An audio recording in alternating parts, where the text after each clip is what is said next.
We'll now recognize our second panel of witnesses. We have with us today Mr. Alan Shvatkin, who is the Senior Vice President of the Professional Services Council. We have Mr. Mark Renaud, who is a partner at the national law firm of Wiley & Rain. We have Ms. M.L. Mackey, who is the CEO of Beacon Interactive Systems and the Vice Chair of the Small Business Division of the National Defense Industrial Association.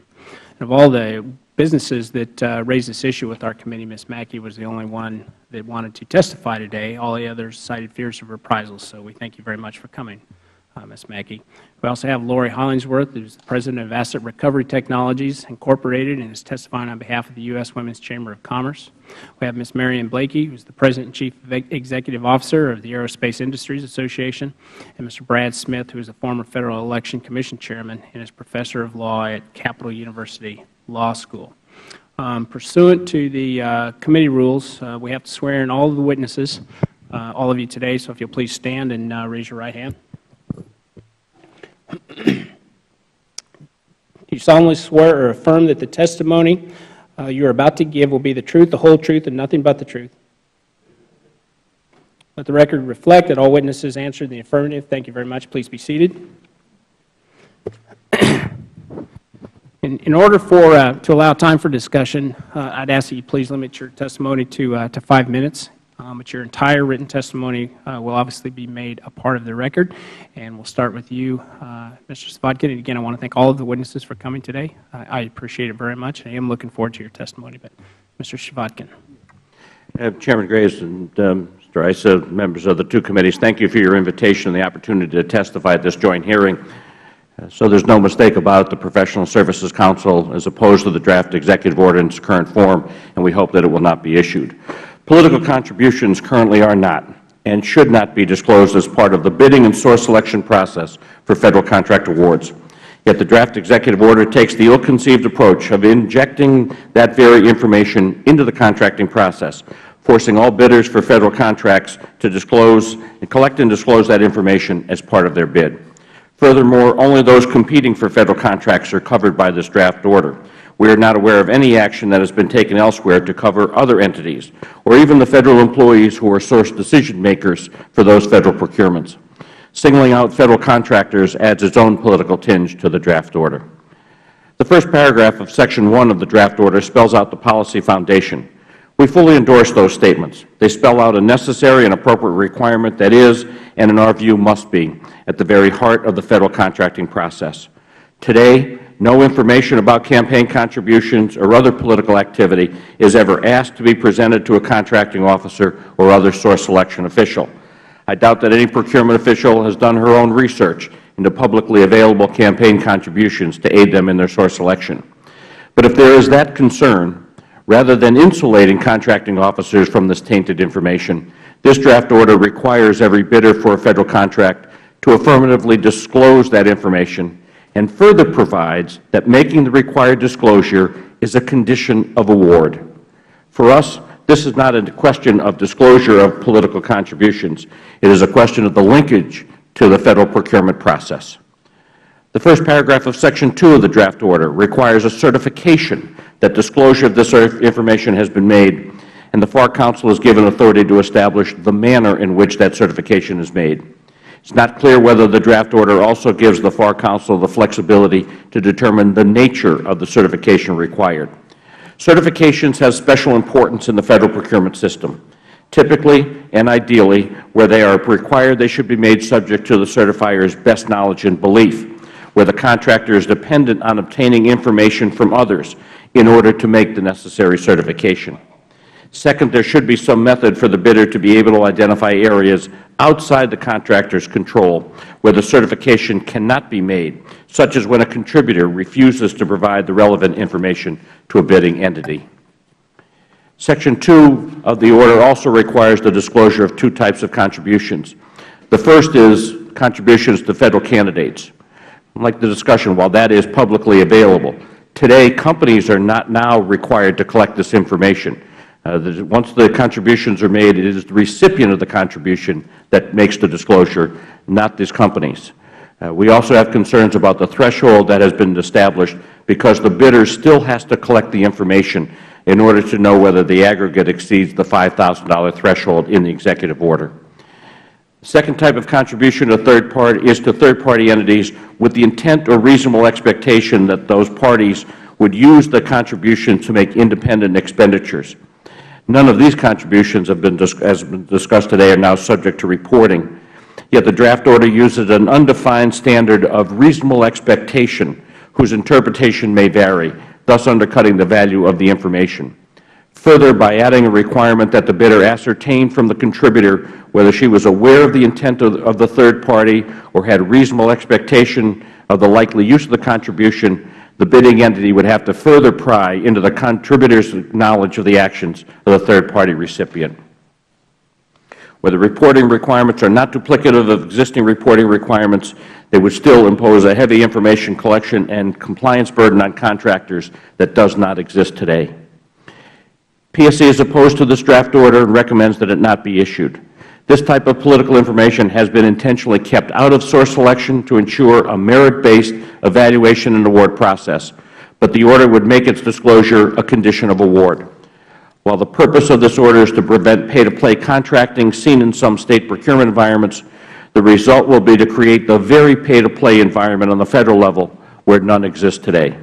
Thank you for the opportunity to present these comments. I look forward to any questions you may have. Thank you, Mr. Zvodkin. Mr. Renaud. Thank you, Mr. Chairman and Mr. Ranking Member and the members of these two committees for inviting me to testimony. This is an important issue facing Congress, and I hope my comments prove useful. These views are solely my own and do not reflect the views of my firm or any of its clients.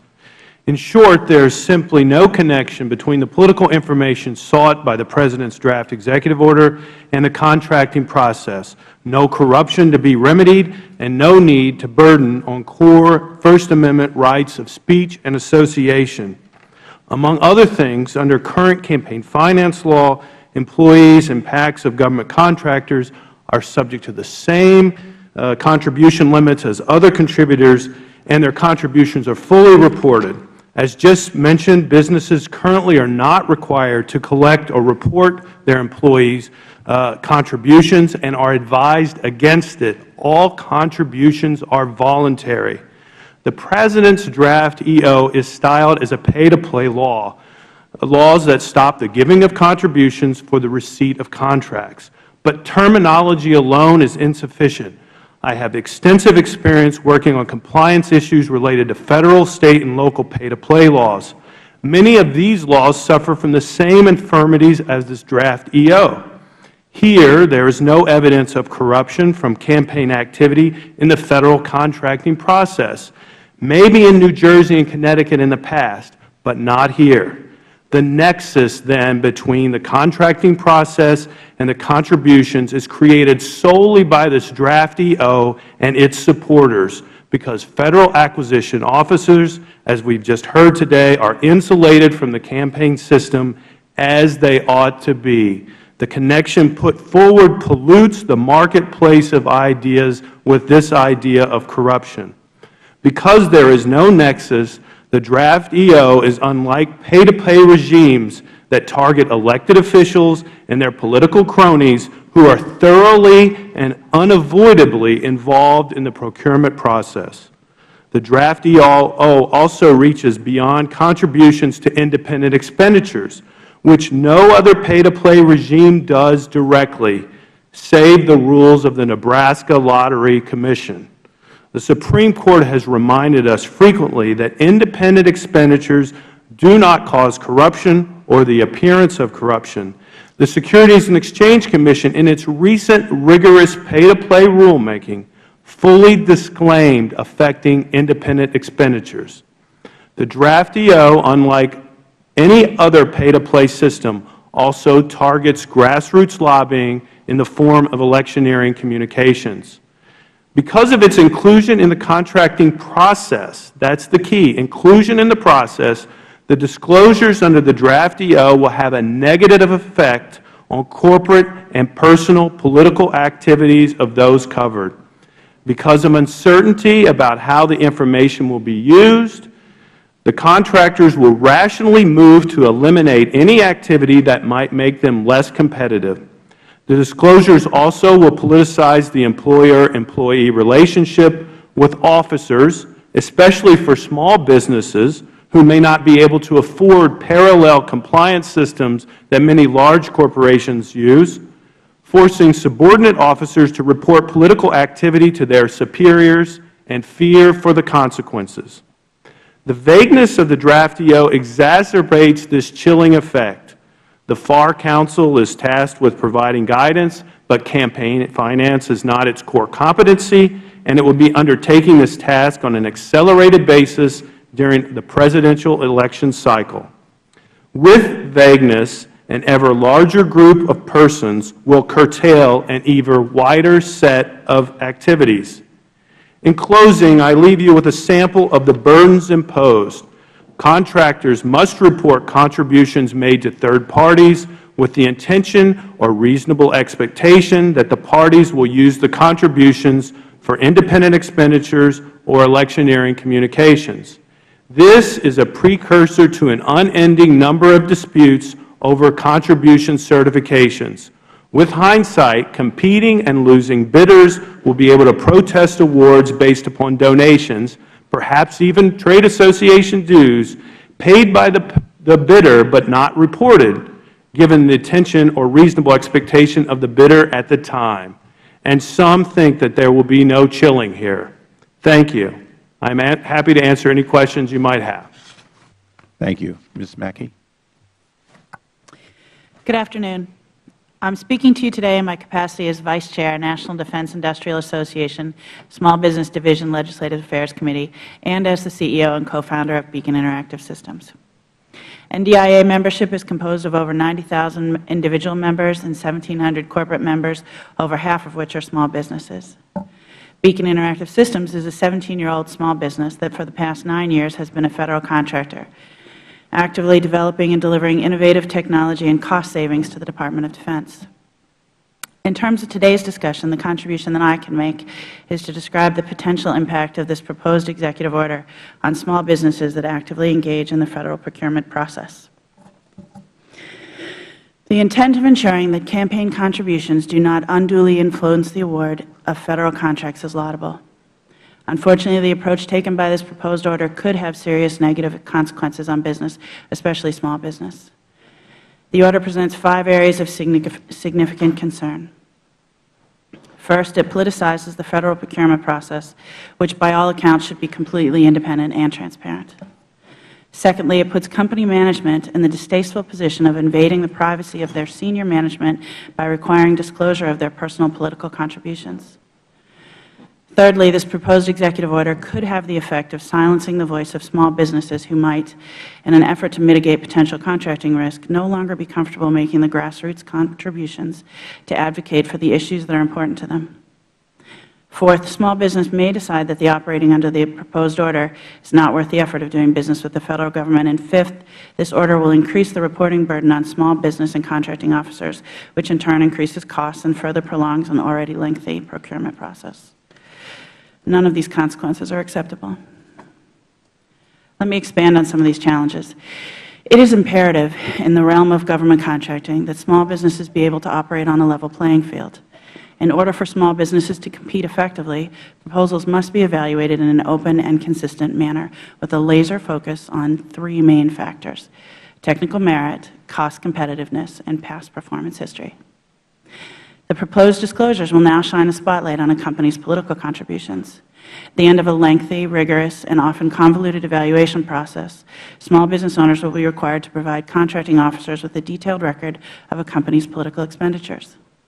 It is not hard to imagine that this information could, whether intentionally or not, be used to influence the procurement decision, precisely the outcome the proposed executive order seeks to prevent. Even if there were no impropriety, a competing vendor who lost a procurement opportunity might argue and protest that political affiliations were a contributing factor in the decision-making. Secondly, the proposed executive order requires me, as an example, to report individual contributions made by my company officers. As a small business owner, I do not want to force my employees to disclose their political leanings. How employees allocate their campaign contributions should have no bearing on my hiring, compensation, or promotion policies. My employees should be concentrating on how to best execute their job responsibilities, not worrying about whether their political choices are consistent with mine. This is a personal matter that does not need to be thrust into the workplace. In the same manner, personal political choices should not be unnecessarily thrust into contracting. The third area of concern is that this proposed executive order could have a chilling effect on the political activities of small business and their management. It is difficult enough for small businesses to compete effectively and navigate the often complex waters of Federal contracting. Politicizing the process will add one more possible obstacle to small business participation. From my personal experience as a small business owner, I can tell you that I do not have the resources or the inclination to manage this unquantifiable risk. If my political contributions can negatively affect my ability to win Federal contracts, I will not make them. As you know, true small business advocacy is funded at the grassroots level. If small businesses fear that their operations will be harmed by their political choices, they may remove themselves from the public discourse and halt future donations. This effectively limits free speech and may leave the small business constituency without adequate representation. Alternatively, some small businesses might feel coerced into supporting the party in power in order to bolster their chances of winning contracts. Either way, the political process is compromised. And finally, there is likelihood that the proposed executive order could discourage small businesses from pursuing Federal contracts. The intrusive disclosures of personal political contributions combined with the additional reporting requirements would add unproductive time and cost to the procurement process. If this pushed small businesses to adopt a why bother stance, our nation, and particularly our men and women in uniform, would be deprived of the innovations, agility, and cost efficiencies that small business brings to the table. Mr. Chairman, on behalf of the National Defense Industrial Association, I would like to thank you and the committee for your leadership on this important issue. We appreciate your efforts to keep the Federal procurement process fair and independent, as this is a critical component of successful small business participation. I'd be pleased to respond to any of your questions. Thank you. Thank you. Ms. Hollingsworth. Good afternoon, Chairman Graves, Ranking Member Cummings, Chairman Issa, and members of the committee. I am here today as a member of the U.S. Women's Chamber of Commerce, representing our 500,000 members, three-quarters of whom are American small business owners and Federal contractors. I am Lori Hollingsworth, President of Asset Recovery Technologies. My engineering business, founded in 1994 and headquartered in Chicago, with multiple offices nationwide, provides technical services for disaster recovery and disaster response to business and government offices impacted by fire, flood, and catastrophe, and the recovery of technology assets to return the businesses and offices to operation. We were, by the way, proud responders to 9/11 and Hurricane Katrina. As a small business owner, I appreciate the opportunity to provide this testimony and appreciate being here. Hopefully, I can impart some insights and perspectives from the small business viewpoint on the issues of political spending, campaign finance, transparency, and the prevention of the politicization of the procurement process through unscrupulous pay-to-play tactics. Our political system, which is already too full of cash for influence, now faces a threat of undisclosed corporate political spending. With the landmark Citizens United case, we are already seeing a flood of corporate campaign spending, much of which will not be publicly disclosed. At stake are millions of dollars in undisclosed donations that will be provided by large corporations to trade associations and other not-for-profit organizations and entities that will use the money for independent campaign expenditures. To get a grasp of the amount of money known to be used by the biggest firms to influence government, consider this. The top 10 Federal contractors spent over $65 million in 2010 for lobbying alone, and I believe I heard a figure of $100 million tossed around today. That is an amount that is considerably more than the gross annual sales of probably most small businesses, as the SBA defines them. Small business owners do not possess the resources, financial and otherwise, to compete with the enormous amount of capital, influence, and lobbyist activity that large businesses employ to gain access to and win government contracts, and I'd like to especially note single-source government contracts. Through enacting a policy, as is detailed in the draft of the President's executive order, it is my hope that by being aware of the influence that govern the awarding of government contracts, we will level the playing field for the small business owner. Currently, small business owners have only limited resources to compete with large corporations in the awarding of government contracts. While many factors are at play, certainly campaign contributions and other politically related acts of large corporations place the small business owner at a substantial disadvantage in the awarding of government contracts. While I feel that the stated purpose of this policy, which is to cast light upon hidden interests and influences in the writing of government contracts, is admirable and desirable, it is also desirable to impact small business with additional burdens as little as possible in the process. Small business owners already face substantial obstacles and impediments to the point of entry for government contracting, so much so that many small businesses literally give up on the process. Clearly, regulations and paperwork that do not result in increased opportunity for small business is undesirable. However, if a policy is enacted that brings greater transparency and integrity to our federal contracting and political fundraising processes in such a manner that small business owners can respond without undue burden, then I feel this is a worthy proposal deserving the support of small business. The draft EO would allow the public to see the flow of money that is now hidden through third-party groups, cut-out funding mechanisms, and other political strategies that allow donors to hide their contributions.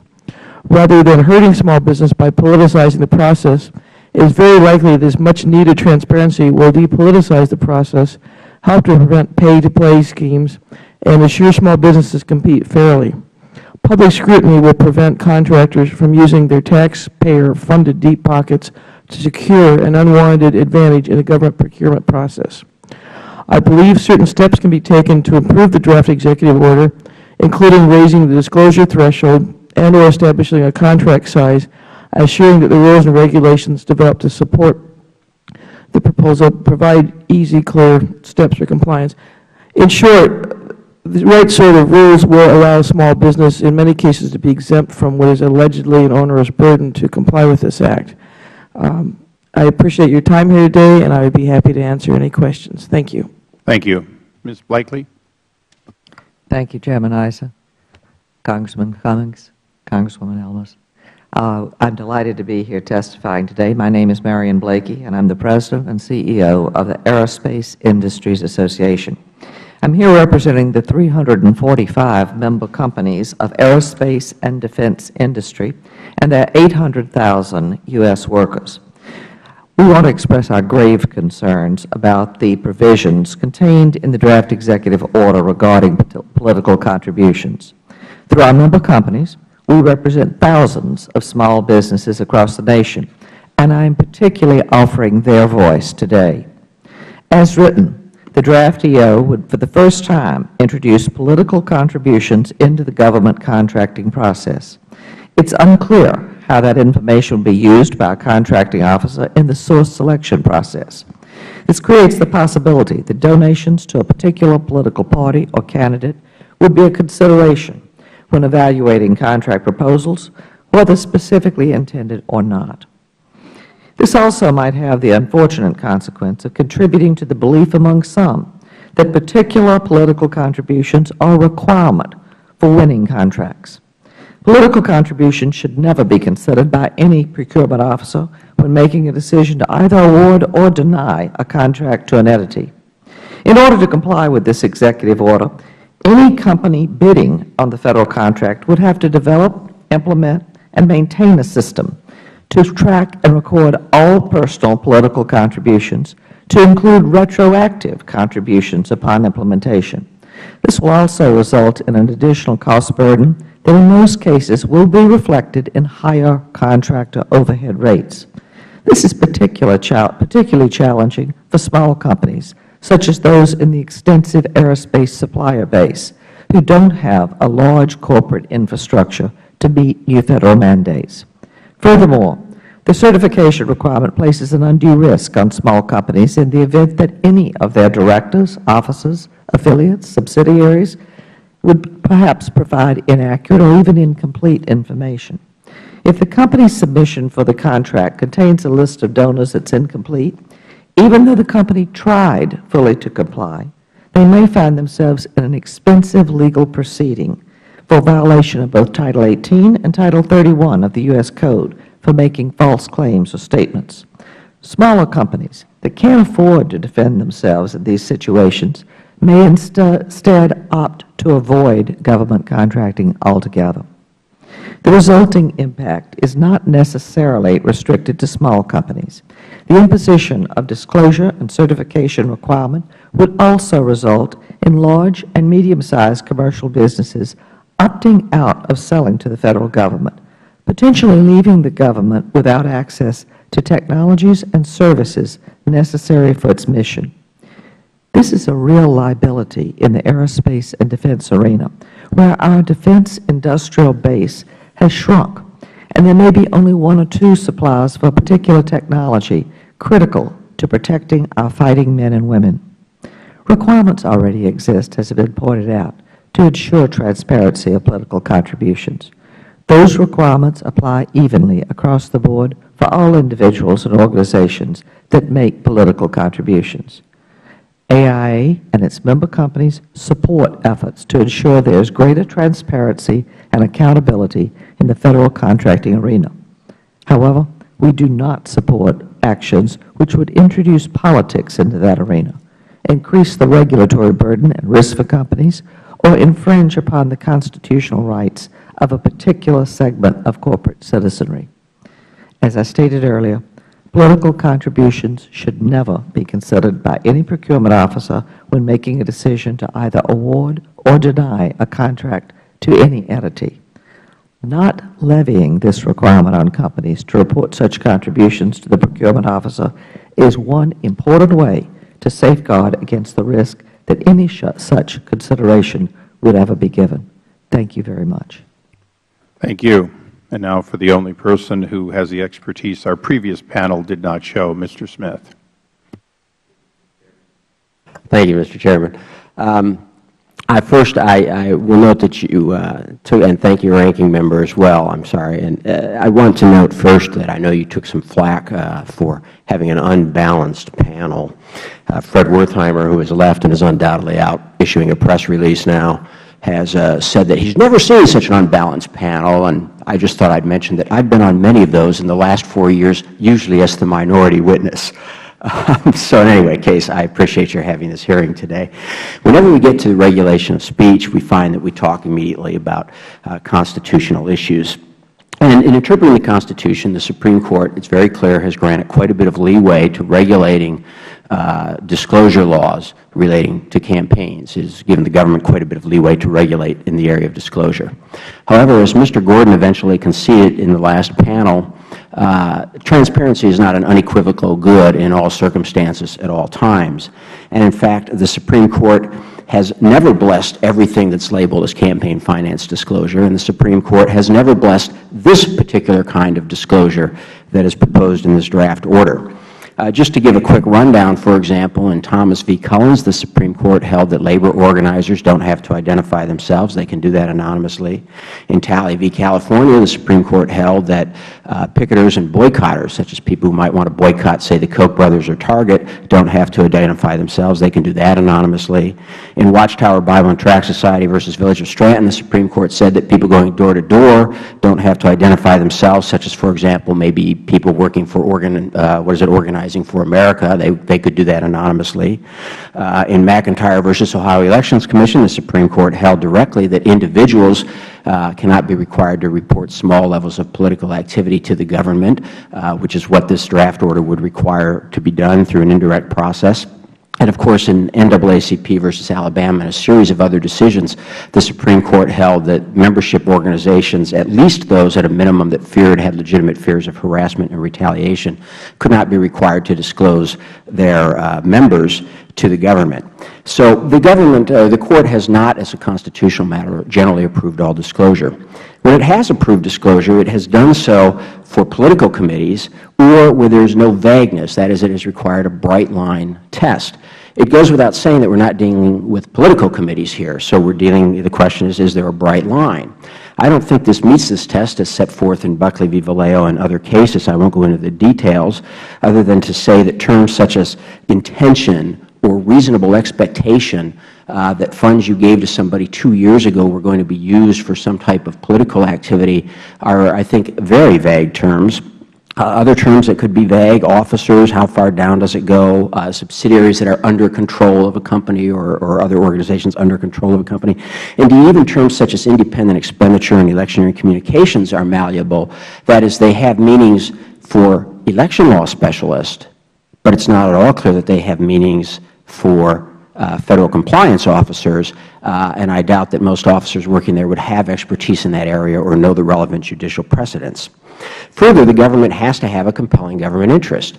What is that government interest here? We've heard repeatedly that A, this information won't actually be used by the government in contracting, B, there's no problem with contracting corruption, and if there were, you should probably be issuing some subpoenas and having some investigations of the current process.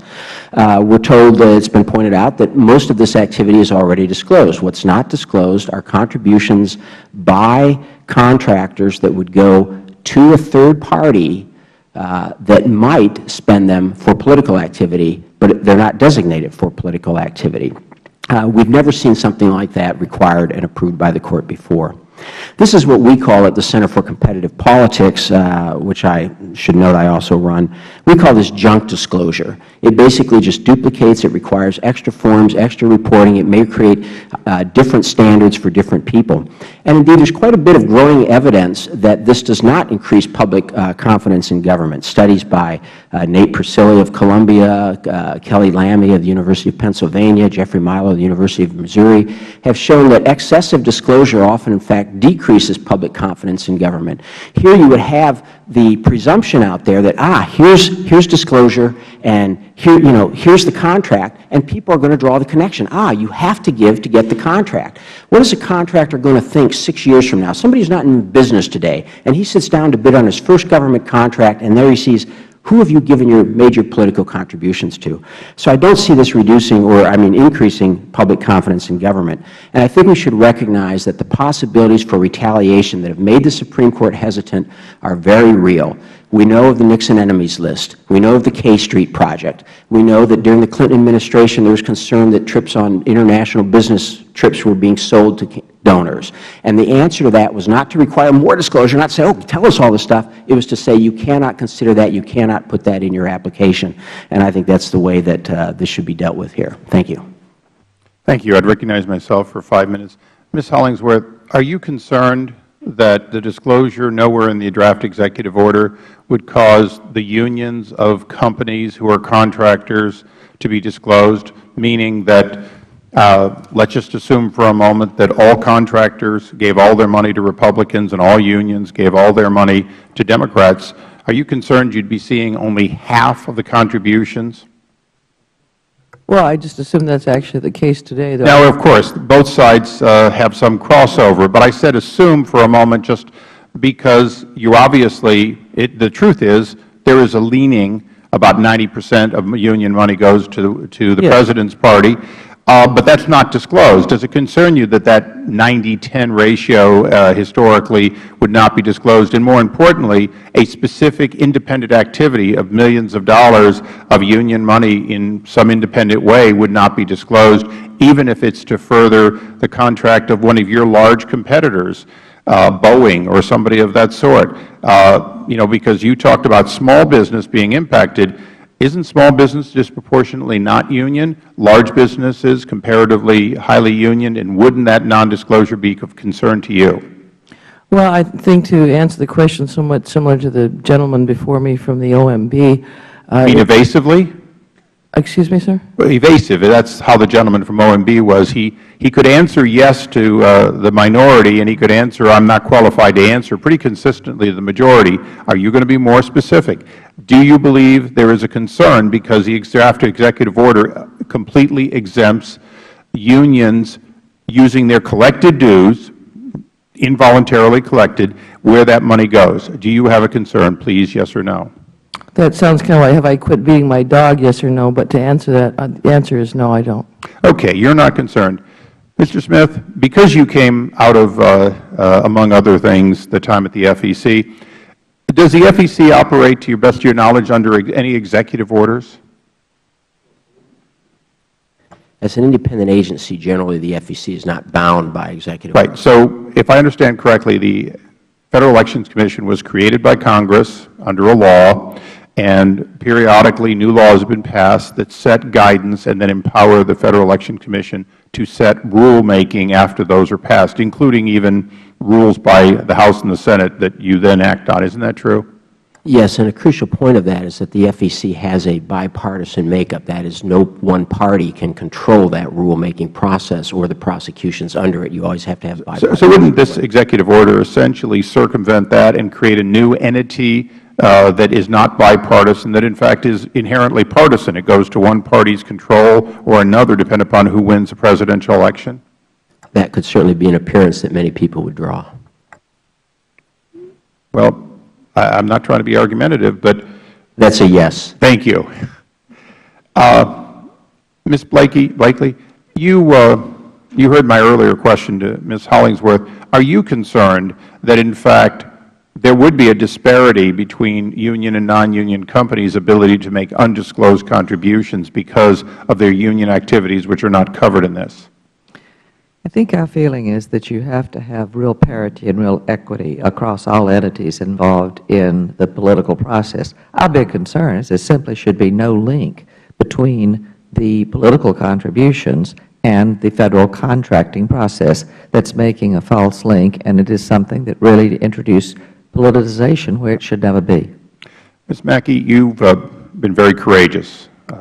You're the only person that our side could find. Courageous or ignorant, I'm not sure which one it is. Well, we'll take courageous. All right, I'll go ahead. Willing to come forward both on behalf of an association and in a personal capacity. Do you feel, and this is a little bit of a stretch, that if something like this were going to be instituted, that it should be done by Congress, require full disclosure of all parties, and be handled by the Federal Election Commission? In other words, would you be more comfortable if this process was done in a way in which it was deliberative, it was done nonpartisan, and more importantly, you were not asked to ask your employees questions, but if there was a requirement to disclose, that requirement would be between the FEC and not your insisting on various people telling you and then having a penalty if you're unable to get the facts right? I don't think I have the civics expertise to know who should be making those calls. What I can tell you is that it's very important that this discussion, this private discussion, gets taken out of two places for me. One, my business, and two, my business development with the contracting officer. I'm happy with transparency. I'm happy with everyone knowing where people are contributing. I just don't want it brought into the private conversations in my company or the business development relationship with my contracting officer. Thank you. We may have a second round, but I recognize the gentleman from Maryland, Mr. Cummings. I've sat here and I've listened to all of this. And one of the things that I say to my children is that I want to leave a better world than the one that I found. I want to leave a world with more opportunity. I want to leave a world where the rivers are not polluted. I want to leave a world that's safer and better. And as I listen to all of this, there's another thing I want to leave, a stronger democracy. A stronger democracy. You know, it's easy to, the public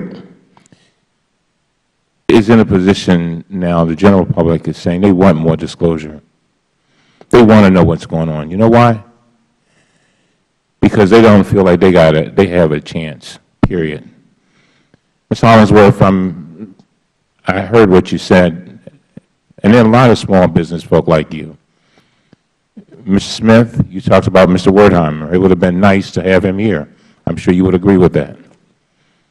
But his organization that stands up for all of those little people was shut out and unable to voice what they had to say in person. And I think that if we're going to leave a better world, we've got to be very careful. Because, I think about the elections and where we've got situations where you can drop millions of dollars in a congressional district, millions, and literally wipe out a representative, period. Period. And, you know, a lot of people will talk and say, well, the Supreme Court said in Citizens United we can do certain things. I think we've got to guard this democracy that we've got. Because I think that at the rate we're going, there'll come a time when we won't even know it. You'll have a district that's owned by this corporation or that. And it's interesting as I listen to all that has been said, there's on the one hand I hear business saying, trust us, which is great. But on the other hand, they say, we don't trust the president. We don't trust our elected officials. You know, I think that when it comes to disclosure, if it were up to me, I want every single thing, everything disclosed. Everything. Unions, everybody. Because I want the public to know. I want them to have a clue of what's going on. And if they look at that information and they determine that, you know, that if they believe that something is unfair, fine. And I go back to what Mr. Gordon talked about. You know, there's a thing about trust that I think he makes a point, and people try to, you know, make fun of him and ridicule him for saying it. But there is something called the speed of trust. Covey writes about it in his book, The Speed of Trust. It's one of the greatest books ever written. And what he says is that when you can establish the mechanisms for trust, and if there is trust, then people are more likely, the relationships are better. And it does make sense that there would be more competition if people trust the process. If they feel like everything is stacked against them before they even get in the game, I mean, that goes against everything. And so why bother? But the interesting thing is that, you know, we're talking about an executive order, and I can understand the chairman's position. We're talking about a draft document. And, you know, I think that some kind of way we've got to move more towards disclosure than moving away from it, because the playing field that we're playing on now is a playing field that says no, less and less disclosure. And I don't think that that's what America is all about. I really don't. I don't think that our founding fathers were about that. And so with that, Mr. Chairman, my time is up, and I'll yield back. Thank you. Mrs. Elmers. Thank you, Mr. Chairman. My first question is for Ms. Mackey. Ms. Mackey, I understand that you are an SBIR success story, and SBIR is near and dear to my heart, and I have legislation pending right now for us to reenact it and get it in place for another 3 years. So I would just like you to elaborate on that process. And then I know in your opening statement you did speak to the dangers that you feel exist with this draft EO. And I would just like for you to reiterate that as well. Okay. So first, I'm very pleased to tell you that we're a cyber success story. That's some level of effort. We started playing with the SBIR program and participating in 2002. It's taken us 9 years. I can tell you that the technology that we were delivering to the private sector was expanded on the innovation and is now rolling out to every ship in U.S. Fleet Forces Command. So every maintainer will look at our application to understand what they should be maintaining to keep our ships ready for mission readiness. So it's a very good thing. It's a very proud experience for me. It's a great thing for my company that's growing and expanding. It's good for my company, the jobs in my company and my employees. And when I think about the risk that this kind of the approach taken by this executive order could impact on stories like mine, is that as intimately aware with the SBIR program that you are, it takes some time. There's fits and starts when you're developing technology and innovation, and it doesn't transition directly into a product. There's some places that you go, and there are times that maybe when we were a little is this going to happen? Is this going to work? That if I had seen this kind of an onerous reporting, and if I had seen myself exposed legally for the kind of HR challenges that I get by asking my employees, you should see the checklist I have when I recruit people of what I can ask, what I can't ask, and how I tell my employees to interview people. I could also tell you that in the small business, well, in the business community in general, but certainly for small businesses it's more painful as we don't have a lot of corporate resources. When you have to let someone go for poor performance, no one wants to hear they're being let go for poor performance, and they often want to find another reason. And if they don't find another job, they often want to be punitive on who let them go. I really don't want to introduce politics into that equation. So as far as your question about SBIR successes and will we as a country be getting back the investment in RDT&E that we need to have go to our Federal Government, I think you run the risk of encouraging people to back away and step out because it's too much to overcome. I hope I've answered your question. No, actually you have, and I appreciate that. My thought also is that would deter businesses from moving forward when we know that it's a lengthy process. They're going to have your ups and downs, and when faced with something like this, that would, deter someone, and that is my feeling on it. Thank you very much. Yes, please. No. Sorry. I don't know that it would deter people to participate, but in that place where you choose now the investment that's been made, do I want to further look to giving that to the Federal Government, or should I step out to private sector? And that's the juncture that I don't want our tax dollars. I mean, I think it should go back to the warfighter, especially in the DoD SBI program. Thank you. Thank you. Thank you. Ms. Hollingsworth, I just wanted to clarify. My understanding from your opening statement is that you are in favor of this draft executive order. Is that correct? That's correct, Congresswoman. But that you feel that small businesses should be exempt from it? Well, it seems to me this afternoon I've heard small business being used as a sympathy card, being played quite a bit. And as a matter of fact, I think certain size small businesses, and the definition of small business is a very wide definition depending on industry and so forth. I think a very straightforward remedy is to raise the thresholds of contribution, whether it's $5,000 for a contribution or the size of contract, et cetera. Many of the concerns that Ms. Mackey and other people are speaking to here today are simply answered by exempting small business up to a certain point from falling under this Act. So at what point would you consider a business that this should be adhered to? Where would you draw the line? I mean, so you obviously do not see this as a deterrent for government contracts or working with the Federal Government. You just feel that it may be a little more costly for a small business. Is that, I mean, at what point would you consider a business this executive order would apply to them? Well, to answer the first part of your question, Congresswoman, no. I mean, I do agree with this potential draft EO. And in terms of thresholds or at what point should it apply to a small business, I would defer that to wiser, if not older, heads than my own.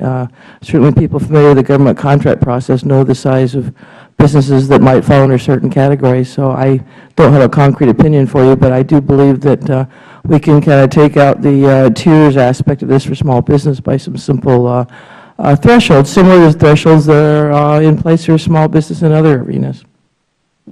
Okay, one last question on that. So along that line, do you agree that there's already transparency? It's just an issue of when these things are divulged beforehand in the contract process rather than afterwards as a business reporting contributions, Federal contributions?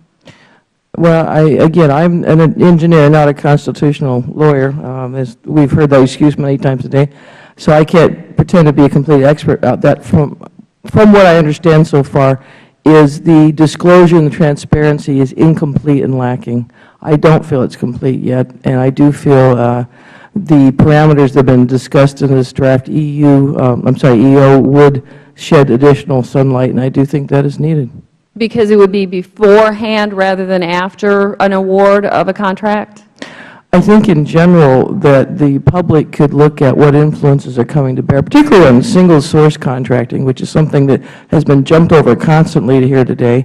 That's contractors that receive they are the single source, there's no competition, And I think the public and small business has the right to know just why these single-source contracts are being let the way they are, and obviously current disclosure rules are not giving us enough sunshine on that. Mr. Chairman, will you indulge me for just?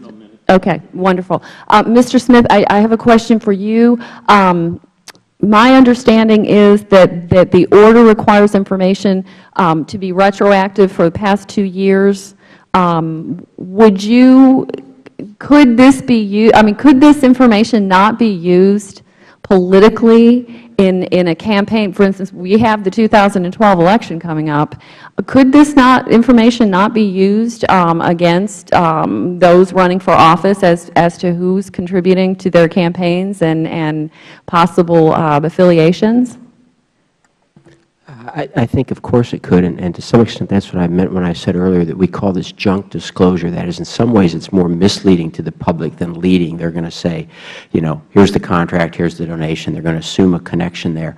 And that leads us to what seems to be the purpose here. We can't have this discussion today without ignoring it. I mean, the question's been asked earlier, is this going to politicize the process, right? It already has politicized the process. I mean, look at this hearing. Look at what's being said. Look at what people are doing. And why would the American people think that the purpose of this is to maybe chill speech or to get people to give to the right side? They might think that because rightly or wrongly, correctly or incorrectly, the President of the United States has been out repeatedly saying we need to do something about all this secret hidden money that's going to come out after Citizens United. And he has specifically identified groups that he wants to silence, big oil banks, he calls them. We might think that because last Congress, on straight party line vote, with 2 exceptions in this chamber passed and the other chamber did not pass the disclose bill. We might think that because then when the FEC attempted to issue new regulations complying with Citizens United, the 3 Democratic commissioners insisted that the regulations go further and include the kind of disclosure that's being asked for here. People might think that because on a straight party line vote, the SEC recently put new restrictions on reporting. And so is it true or not? I won't try to answer that. I'll leave that for others to say whether this is politically motivated. But people certainly might think it's politically motivated, and I think there's a pretty good trail that would lead them to that conclusion. Ms. Velasquez.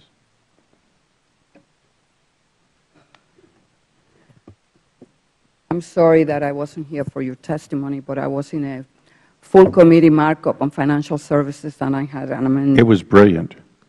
Thank you. Yeah, I can imagine. But I would like to ask some questions, if I may. Ms. Hollingworth, as a small business owner, do you have concerns that undisclosed political spending could disadvantage your firm in the contracting marketplace? I am very concerned about that, Congresswoman. The executive order will require your business to report the political spending of yourself as the owner and also that of your officers. Do you have any concerns that asking colleagues about their political spending could complicate your business relationships?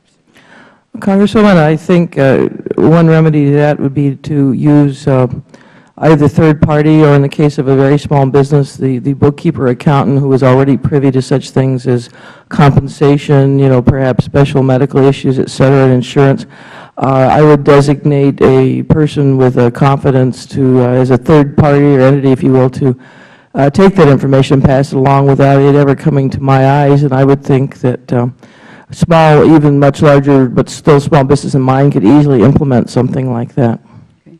Ms. Blakey, if a contractor spends millions of dollars to influence federal elections in a congressional district where it also conducts a $1 billion defense contract with taxpayer funds, doesn't the public have a right to know?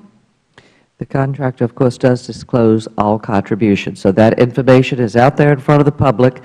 At any point, people can access it. Our concern is we are making a link between the procurement process and political contributions. There is an inference there that really we believe is fundamentally wrong. And we also look at the fact that we're very supportive of the administration in terms of strengthening the acquisition workforce, trying to improve the acquisition process. But at the same time, you put this information in front of contracting officers over and over and over again in the procurement process, and it's looking to make a connection that should never be there. But my question is, taxpayers, do they have a right to know, since it's taxpayers' money that is given, is awarded through Federal contracting?